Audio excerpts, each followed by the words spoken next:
Hey Internet, Eric here. Well, I got another unboxing for you guys. There are people that like seeing collection updates and unboxing on my channel, what have you. Scream Factory recently had their I don't know if it's annual, but they recently had their Shocktober sale. Um, super major whatever other cliche word I can think of. Huge discounts on so many titles, and I finally got my shipment in. Took quite a while. One movie in particular was on back order, and I'll discuss which one that is when I get to it. I remember a few that's in here, and some honestly, since it's been a while, I don't remember what the hell I ordered. So it's gonna be a surprise to me. Hold on. A surprise to me, perhaps as much as it's gonna be a surprise to you when I unbox it. So let's give it a look and see what I spent more money on that I probably had no need to spend money on. This knife fucking sucks, but whatever. Alright, let's see what we got. And I will say this, Shout Factory has done a lot better packaging their stuff. I'm glad I never get posters. That's probably a receipt. I won't look at that, keep it a surprise. At least packing, because I know a lot of people have been complaining about shit just thrown in and stuff getting damaged. So I will say this, the last few times, it's definitely wrapped up. I got two. Alright, it's definitely wrapped up. I'm gonna put this down here. People complaining about the way they would ship stuff and stuff getting damaged, and the last few times I've ordered, they've done a lot better. So let's see what we got. First one. Ooh. Sleepwalkers. Slipcover. Probably gonna get rid of. This one is a lot of fun. I'm a huge McGarris fan.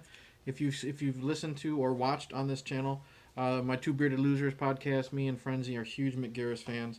Here we go. Brian Krause, Madchin Amick, and Alice Cridge star in this terrifying tale of modern-day vampires who move from small town to prey on the virtuous young women. Imperceptibly inhuman to everyone except felines, these vicious shapeshifters have their eyes on a new victim, Tanya, a sexually curious virgin who falls for Charles, new boy in school. Mutating at will from golden boy to savage monster, Charles stalks Tanya to feed his seductive mother. As the tension mounts and the casualties pile up, the town stabbies gather for a final chilling showdown with the monsters in their midst. And we all know it's not nice to hurt people's felines. Okay, that was lame. Special features: new audio commentary with Mick Garris and actors Madam Amchick and Brian Krause. New interviews with Mick Garris, actors Alice Cridge, Brian Krause, and Tony Gardner. New behind-the-scenes footage, theatrical trailer, blah, blah, blah, based on the Stephen King... No, not based on a Stephen King nothing. He wrote this, I think, strictly for big screen. Anyways, also known for its cameos of Stephen King, Clive Barker, I think John Landis is in it, and there's one more. What the fuck is his name? Ron Perlman's in it, has a good death. Fuck him, he's an asshole. Sleepwalkers. Excited to see this. Haven't seen it in a long time. There's that. We got... Ooh. Night of the Creeps. Haven't seen this in a long time. Slipcover. Gonna get rid of.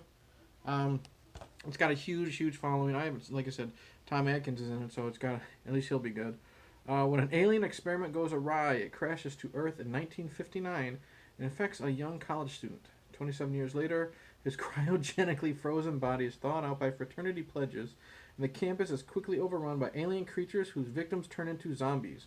Fred Decker, Monster Squad, movie I love still to this day. Thoroughly enjoyable throwback chiller, definitely mixes all sorts of genres while simultaneously having fun with them. The college and all leading characters are named after famous horror movie directors. I did not know that. So what do we got here? New interviews with actor Alan Kazar, Ken Heron, Suzanne Snyder, Killer Clowns from Outer Space, one of my childhood hotties I've been in love with since back then, and more. New episodes of Horror's Hallowed Grounds. I think that's where someone goes to different areas where the movies were filmed. Audio commentary Commentary with Fred Decker, with the cast, original theatrical ending, deleted scenes, featurettes, Birth of the Creeps, Cast of the Creeps, Creating the Creeps, Escape of the Creeps, Legend of the Creeps, and Tom Atkins' Man of Action. Trailer and still gallery. Awesome. Yeah, I remember this. Yeah, there's the tagline. Good news is your date is here. Bad news is he's dead. Can't wait to see this. I know Johnny, my co-host for my other podcast, Schlocky Horror Podcast Show, recently reviewed this for his solo podcast. Here's Johnny's reviews, and knowing him, probably didn't like it. So it'll be fun. This one's... Ooh, yeah. Creep Show. I was excited to get this. This one was super cheap, so I couldn't pass it up. Masters of the Macabre, writer Stephen King and director George A. Romero conjure up 5 shocking yarns. Excuse me. Each a virtuoso exercise in the ghouls and gag style of 1950s horror comics. You know, Tales from the Crypt, Haunt of Fear, Vault of Horror. A murdered man emerges from the graves for Father's Day. A meteor's ooze makes everything grow. Professor selects his wife for a snack for a created creature. That's my favorite. Scheming husband plants 2 lovers up to their necks in terror. It's great because Leslie Nielsen is a villain. A malevolent millionaire with an insect phobia becomes prey for cockroach army. Add the spirited performances of an excellent cast. I'm not going to go through that. And the ghoulish makeup wizardry of Tom Savini with a non-stop thrilling ride that plays like an anthology of human phobias. So it's got a little booklet in here. I might open that. Special features. 4K scan, don't care about that. Commentary with somebody, Michael Gornick. I don't know. New, Terror in the Three Rivers, a roundtable discussion with members of the cast and crew of Creepshow. New, the comic book look, an interview with costume designer Barbara Anderson. New, the colors of Creepshow, a look at the restoration of Creepshow with Michael Gornick. Okay, so that's who that dude is. Audio commentary with George Romero and Tom Savini. Audio interviews with people. Blah, blah, blah. Tom Savini's behind the scenes, Horror's Hallowed Ground, look at the locations, deleted scenes, trailer, all that jazz. So, that looks good. Let's open this up because I do want to see what the hell this book is. Creeping and crawling. Okay. Let's see what this is.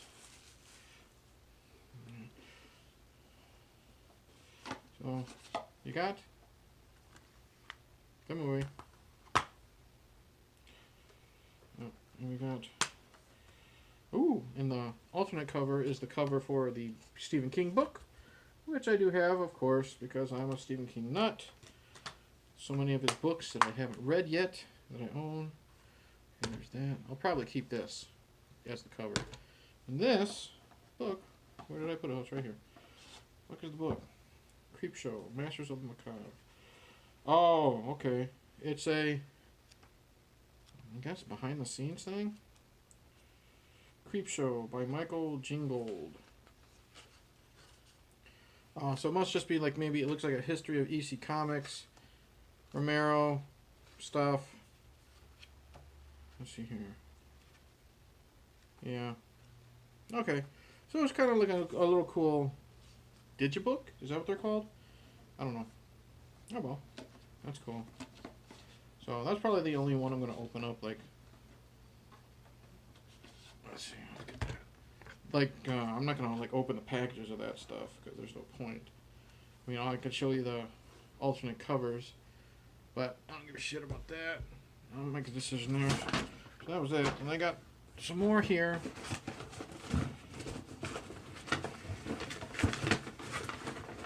Okay. 1, 2, 3, 4 more. Jesus Christ. We have House on Haunted Hill, the remake of the Vincent Price movie, which I really enjoy. The one with Jeffrey Rush and Famke Janssen. One night in the house, $1 million.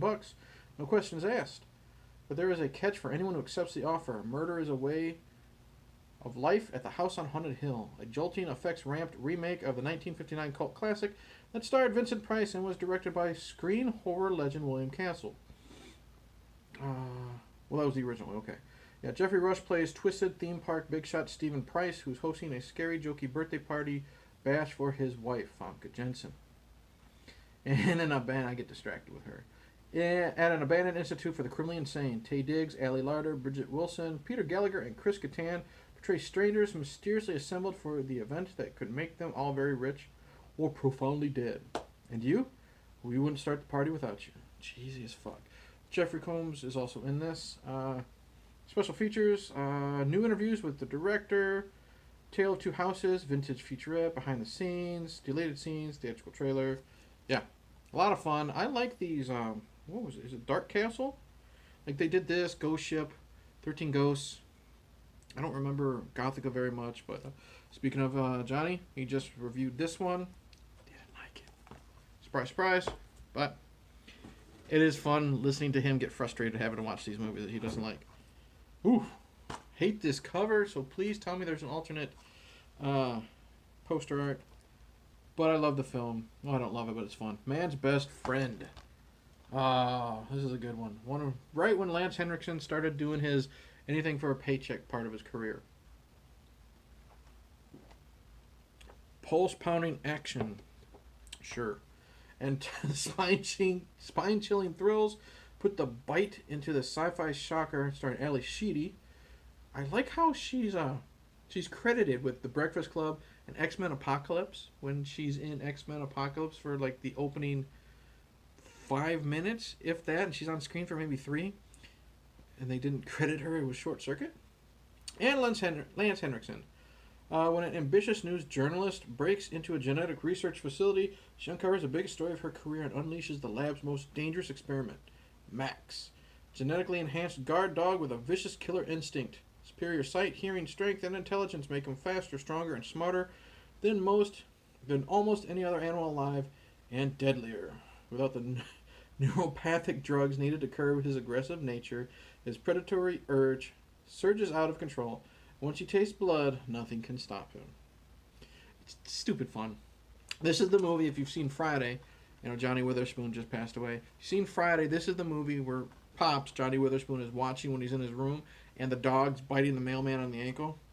New audio commentary, theatrical trailer, 2K scan. I don't give a shit. Anyways, it's cool. I don't have it, and it's an upgrade. What do we got here? This is a fun one. Brain Scan.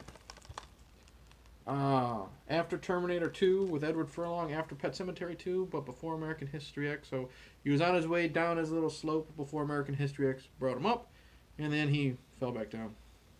When Michael, a lonely teenager, Edward Furlong, orders the latest interactive video game, the new high-tech wizardry penetrates his subconscious where the darkest impulses lead him through a deadly maze of murder, deception, and desire.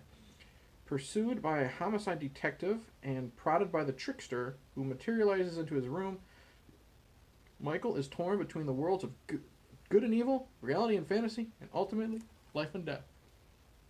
New audio commentary, I don't care about that. Interview with screenwriter, new Talking with the Trickster, and interview with T. Ryder Smith. I don't know what that guy even looks like under all this makeup, so that'll be interesting. Merging Realities, featuring interviews with makeup effects artist Steve Johnson. I know him because he was married to Linnea Quigley, and they did like a whole Horror Hall of Fame stuff. And other people. Interview with the composer, deleted scene, behind the scenes footage, blah blah blah. Fun movie. Cheesy as fuck, but fun. Alright. Last one. Willard. Oh, and the reason why this took so long is because they said, of all things, it was Man's Best Friend that was on back order. Who'd have fucking thought? Last one. Willard. I needed to replace my DVD copy, but everyone knows I'm a huge Crispin Glover fan. He's just so much fun. The remake of the Bruce Davidson movie. For years, Willard Stiles has been trapped in a dead-end job with no friends and no future. Willard's life seems hopeless until he makes an eerie discovery. He shares a powerful bond with the rats that dwell in his basement. Now a guy who has been trampled in the rat race his entire life is suddenly ready to tear up the competition, beginning with his boss. Crispin Glover leads the pack in the skin-crawling thriller that takes an unforgettable journey into the mind of a madman. Special features, new audio commentary with the director, new commentary with Boone's Animals for Hollywood, a couple people, commentary with Crispin Glover, Arlie Ermey, and the director, Year of the Rat, A 73-minute documentary of the production, Rat People, Friend or Foes, the Ben music video with sung by Crispin Glover, 12 alternate scenes, theatrical trailer, TV spots. Crispin Glover's first starring role. I mean, he was in River's Edge, but that was a big cast of young actors. This is his first actual starring role, to my knowledge. Love it. Great movie. Lots of fun. Crispin's at his best. And that's it. That's all I got from my Shock-tober sale. Everyone likes, this is what you're supposed to do. You're supposed to show off everything, right? Alright. That's what I spent all my money on. There you go. Thank you for watching. Like, subscribe, all that jazz. Thank you to all the new subscribers. Thank you to all the positive feedback on the Two Bearded Losers podcast. It's helping my channel grow, and I don't know what else to say, but I'm going to say cheers, and I guess I'll see you in the next video, in the next sale. I'm broke.